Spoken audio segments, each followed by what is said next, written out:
So, in my last session on emotional negotiation, I have talked about the Lord of maintenance, right?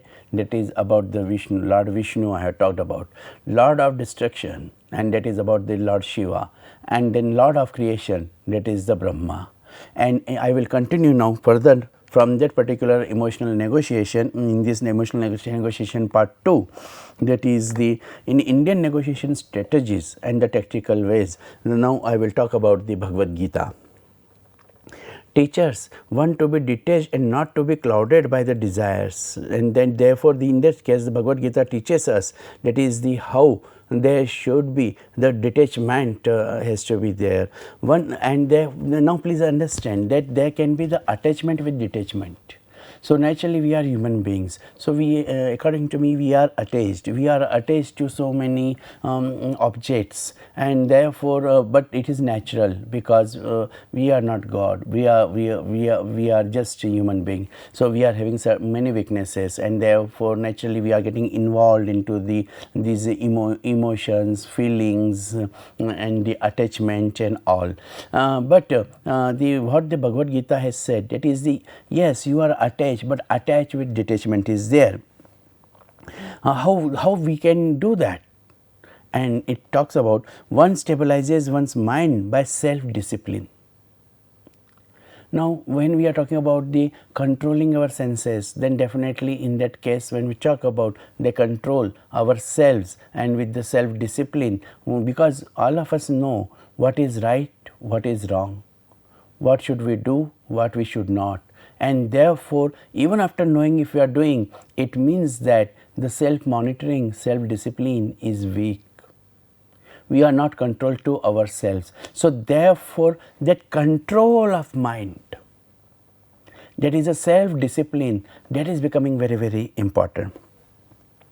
Overcoming the one's desires, and therefore desires is also the another weakness of the human being. So many desires are there, and therefore again we have to be the judicious into deciding our desires and controlling the activities of one's senses. And as I mentioned, that is whatever our indriyas are there, the senses are there, we are required to control those senses. So we are supposed to have the self discipline on our desires and the activities of senses. So when we are controlling our brain and our activities, so in that case definitely we will be having the appropriate negotiation strategies, because as we have seen earlier, that is the be mindful, and therefore our mind is totally calm, cool and collective and controlled. So therefore unnecessary desires, there is no, we are not giving importance to those desires, and simultaneously we have that power, we have command, that power that is to control our senses, and therefore we are not driven by our senses, rather than we are controlling our senses. So definitely that stage, to reach to that stage when we are not the slaves of our senses, and that stage that will lead us to making the leadership with the success. In negotiation, one person should be detached and no personalities or egoism is involved. Now that is very, very important is there. That is there should not be no ego, because as soon as you involve self, if so what is that? That is attachment to self, and therefore it is not the detachment, and therefore one should be required to be detached, but then person is not having the detachment, and then there is the egoism is involved, and because I am talking about myself, I have not overcome of self, I have not overcome of those desires, I have not controlled my senses, so I am talking about self, my personalities. And therefore naturally when I talk about my personalities, I am becoming the egoistic, because it is me, and therefore in that case the ego will be dominating. When one is too attached to one's needs, one becomes the inward looking and may even fail to understand. And when you feel that I will decide, I am the employer, I am the manager, I am the controller, and therefore in that case if you will not enter sure 100% sure into the negotiation zone, because that you have not come out to control yourself. So, how will you be empathetic to others? And if you are not empathetic, you are not socialized, then how you will be able to bridge that the emotional bridge between the two parties for the negotiation. So, to bridge to construct that emotional bridge, first and foremost condition is that is the be egoless. And to be egoless, you have to overcome that feeling of me, and me, and therefore in that case that will be the right negotiation strategy. Besides, when one is attached or when one's emotions are mixed up in what one is trying to achieve, now you see that is don't keep the emotions with that, be realistic, understand what is the solution, and if that is a solution, then we have to fulfill those requirements, because if we are not getting detached from the emotions and we do not understand the reality, and then we cannot go together. Please understand, that is the your emotions are dominating you and the reality is there, and then it will be conflict, it will be role conflict of the self and role conflict of a negotiator. A negotiator is required to be selfless, there is no selfishness, and it is the issue, it is the organization that is becoming the important. But when we are emotionally involved in that,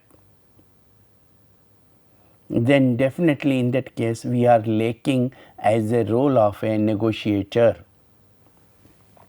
So, if we are carrying our emotions to achieve something, it is difficult to be detached, logical and open to suggestions and change,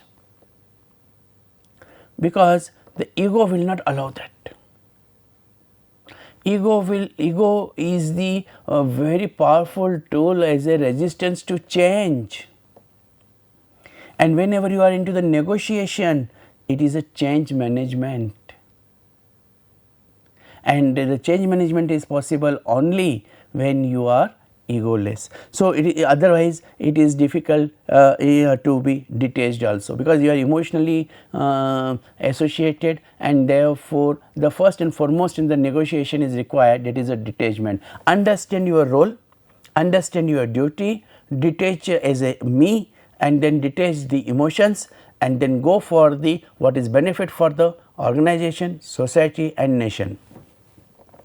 One should also assess objectively, emotionally charged pleas from the one's other party, and therefore in that case it will be also one have the assessment that is objectively assessment, that is the whether there is emotionally charged or not.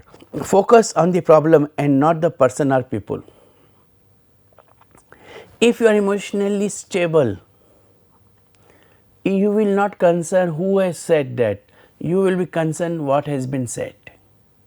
So, you will like to have a corrective action, you will like to focus on the objectives, so that there can be we can achieve our organizational goals. But when negotiator is involved into the personalities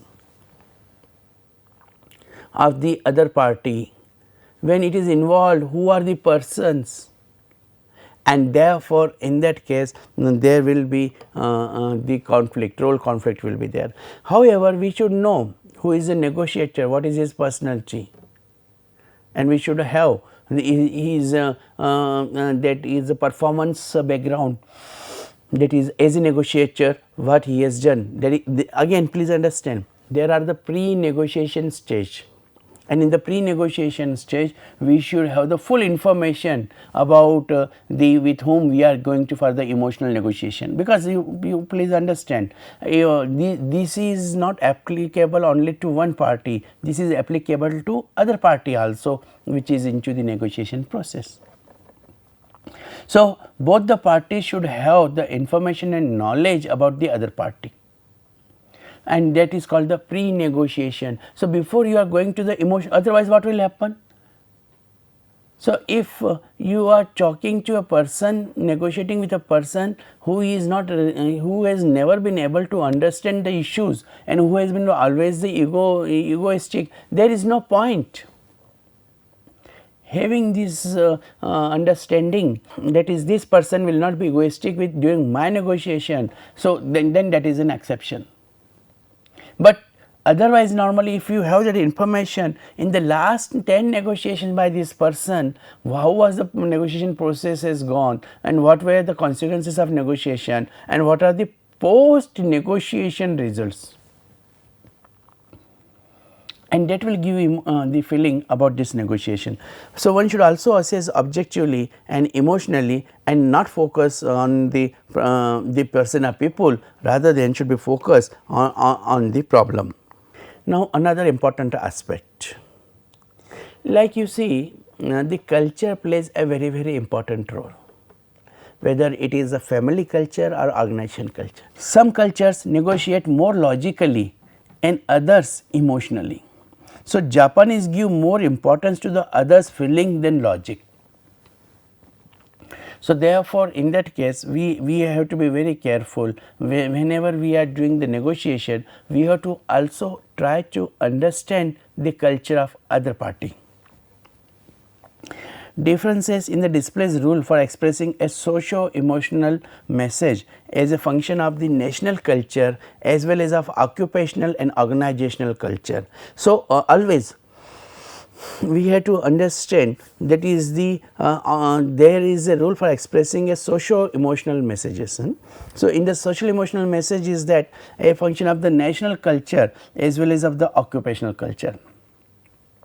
So, in the national culture we will going for the nation, and in the occupational and organizational culture we will going for the occupation and organization culture is there. So, they have a certain occupational culture which requires to be followed.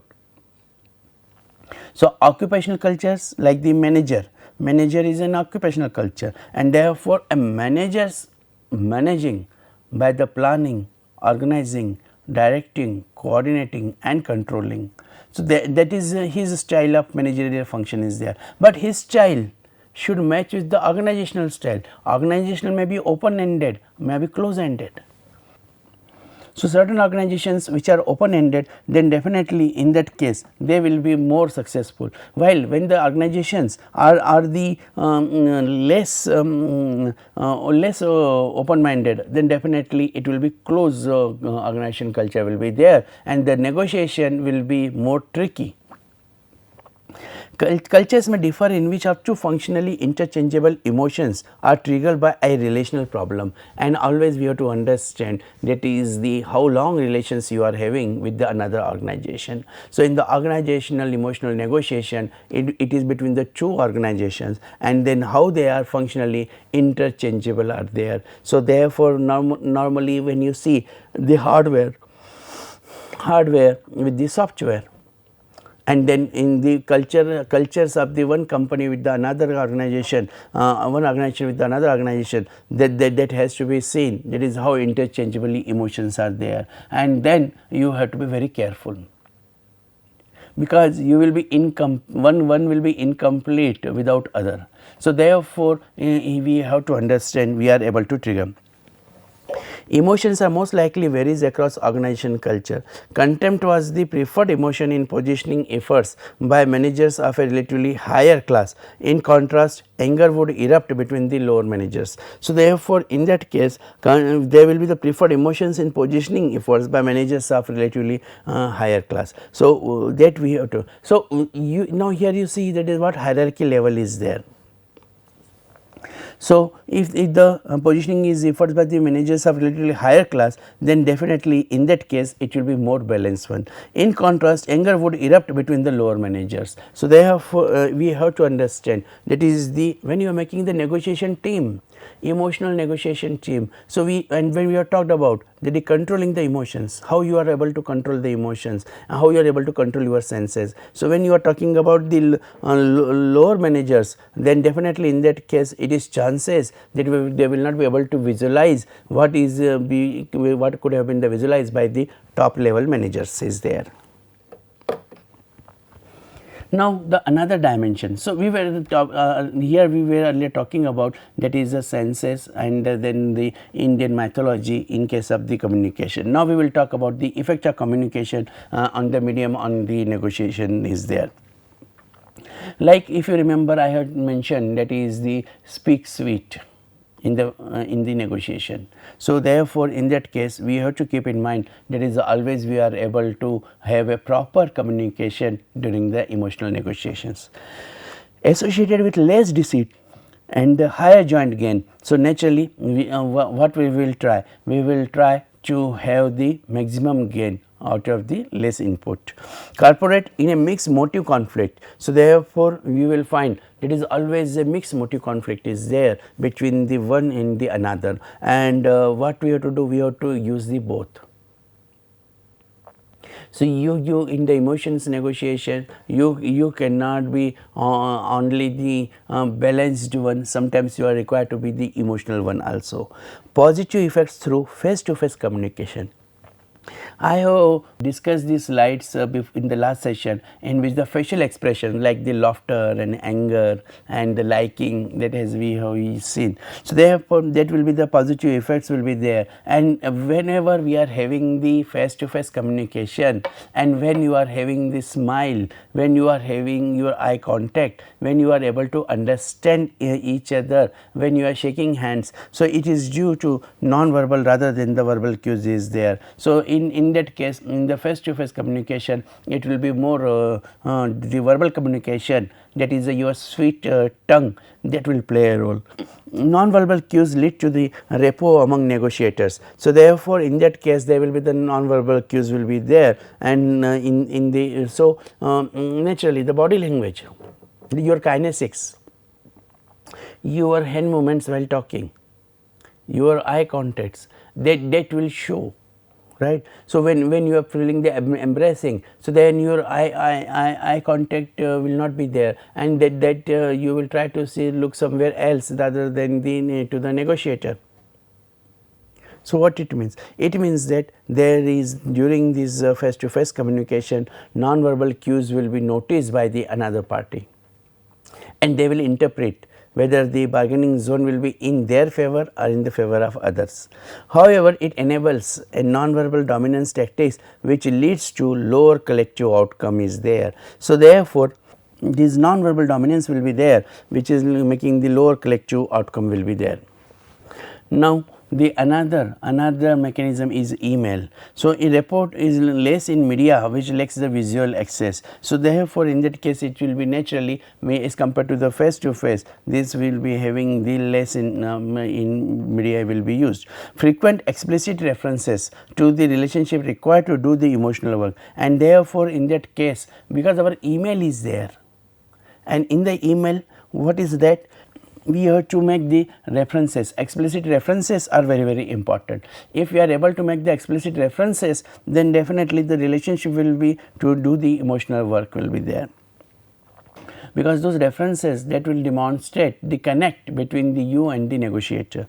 Morris et al. In 2000 suggests the liability of email can be reduced by pre-negotiation non-task oriented phone call.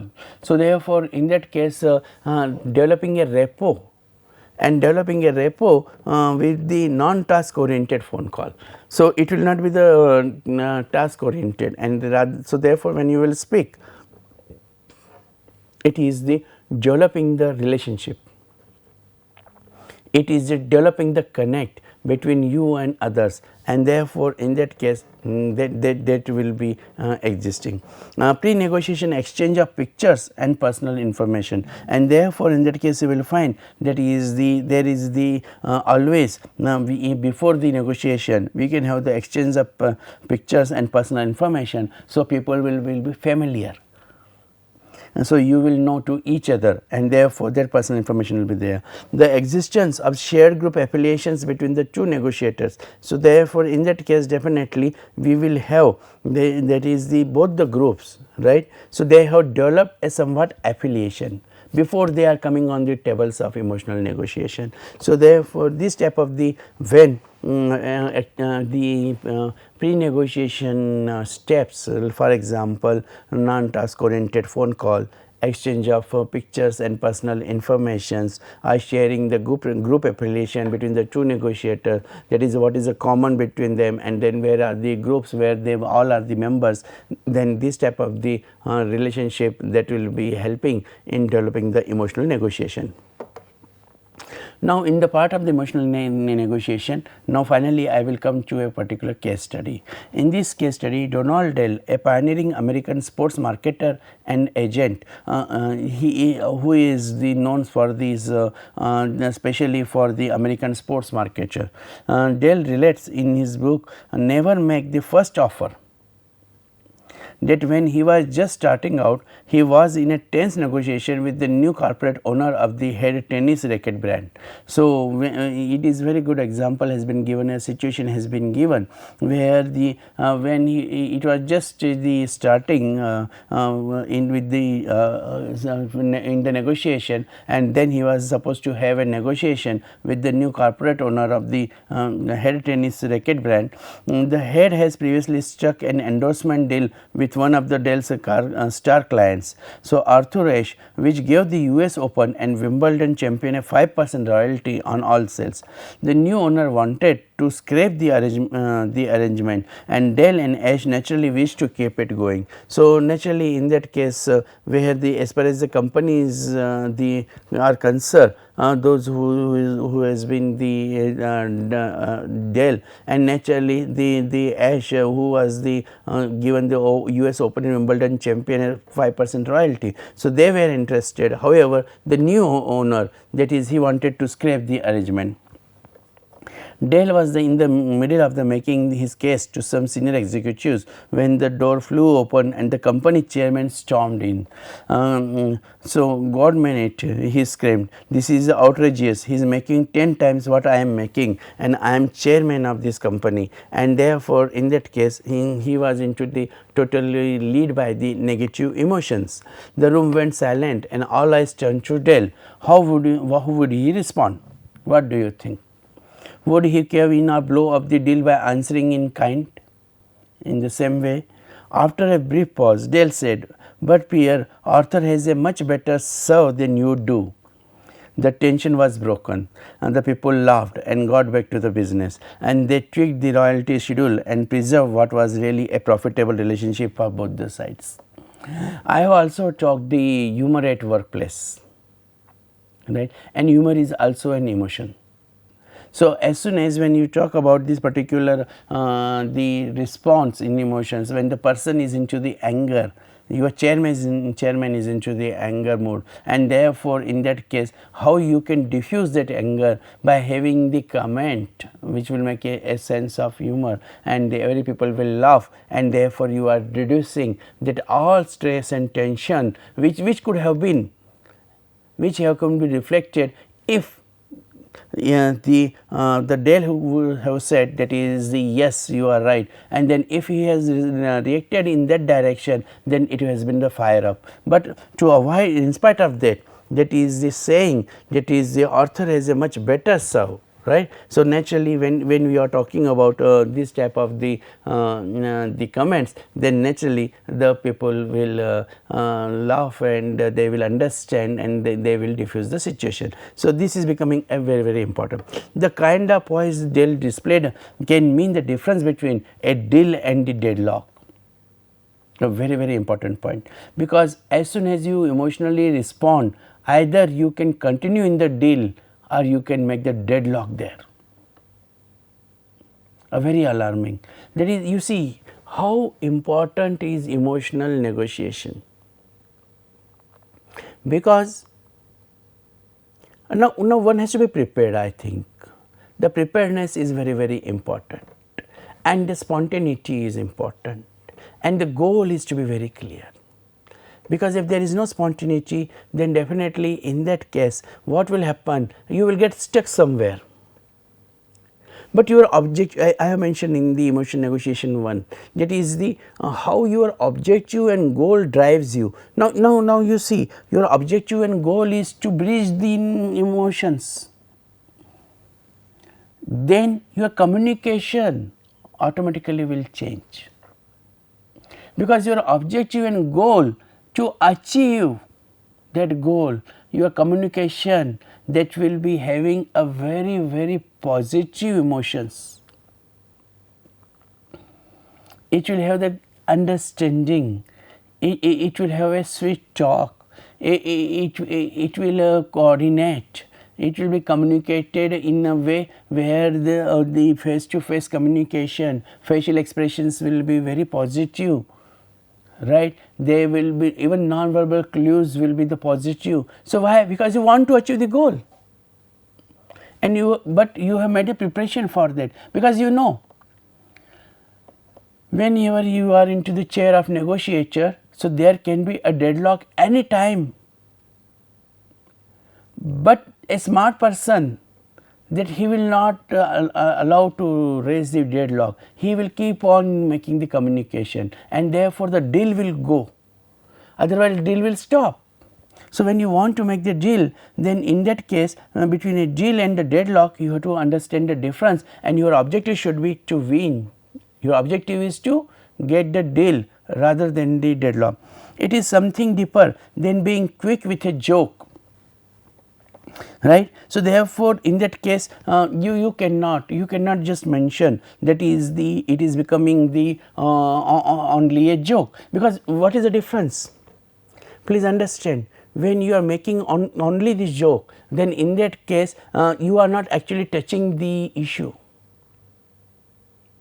So now for example, I would like to share my experience, that is the, when I was the labor officer, there were the different shades were there, and then you have to negotiate, and when you have to negotiate and you have to, if you want to close the one shade, that is a shade means that is the production unit, and then there were the 30 workers. Now I ask you, that is, if you want to close that shade of the 30 workers, how will you emotionally negotiate? If you have learned these lessons, so what steps you will like to take? So first and foremost was the be mindful, and when you are the mindful, then definitely in that case what you want, if you will close the shade, what will happen? That is, those 30 workers will be surplus workers. Now what options do you have? Do you want to lay off them? Do you want to retrench them? Do you want to outplacement them? Or you want to use their knowledge, skill and their loyalty with you into the different shades? So if you go to the different shades, then that will be the additional liability, because you do not need them there. So therefore these surplus workers, when they will come to you, how will you communicate? What you will say? That is, your services are not required, or you will say that is the, now the organization does not want to see you, or you will say that is the, you will be accommodated in another places where there is no work, or you will talk about the VRS, voluntary retirement scheme, because when you will talking about the voluntary retirement scheme, and another financial burden is there. So therefore dear friends, what is important is the preparedness. You prepared them for the multitasking, and please see that is that you are giving them the training, and that training, like you see in IT, many IT industries, it is the bench management. What is a bench management? Bench management is, there is no project, but the still employees are continuing with the organization, and when there will be the project, this cost will be recovered. Rather than the cost, I will say it is it can be an investment in training. So, you can develop that surplus manpower into the different skills during that time, and when you develop that manpower into the different skills, and then that knowledge you I have talked about the cache model, that is the knowledge, attitude and skill and habits, and when those surplus are making this particular cache, right, then you can make them the use either in your organizations, or you can help them to get the job into the another organizations. So, it is a deeper thinking than a joke, because you are talking now please also understand, emotional negotiation is always into a situation where you are having the stressful situation.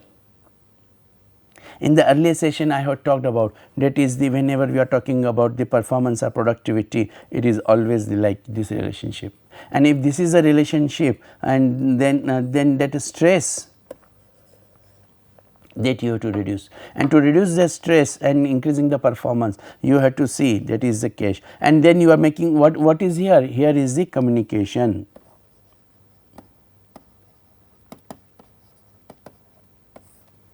Communication is becoming the very important role. So, please here very beautifully it has been mentioned, that is the whenever we are talking about, that is the how it has to be done, then here we will have that being a quick, it is something deeper, because you are taking care of the emotions of other, and then being quick with a joke. Now, it is the ability to keep your head when all those around you are on the verge of losing theirs. A wonderful point is here, that is the now here when you have reached to a stage where this negotiation is going to be the failure, and therefore, even of all the positive emotions, and then you find that there is no reciprocity, and if there is no reciprocity, then there is no consideration, then naturally that negotiation has to get failed. And dear friends, my submission is in emotional negotiation, that is the never give up.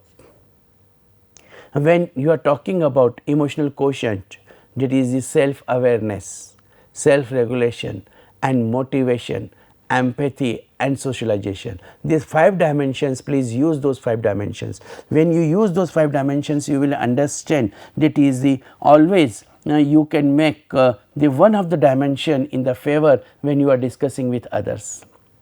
A very simple example is this, that is the motivation. My submission is that you should always emphasize on the goal, and in the goal and this instrument, that is a mean, that is the emotional negotiation. So, emotional negotiation, it should not break.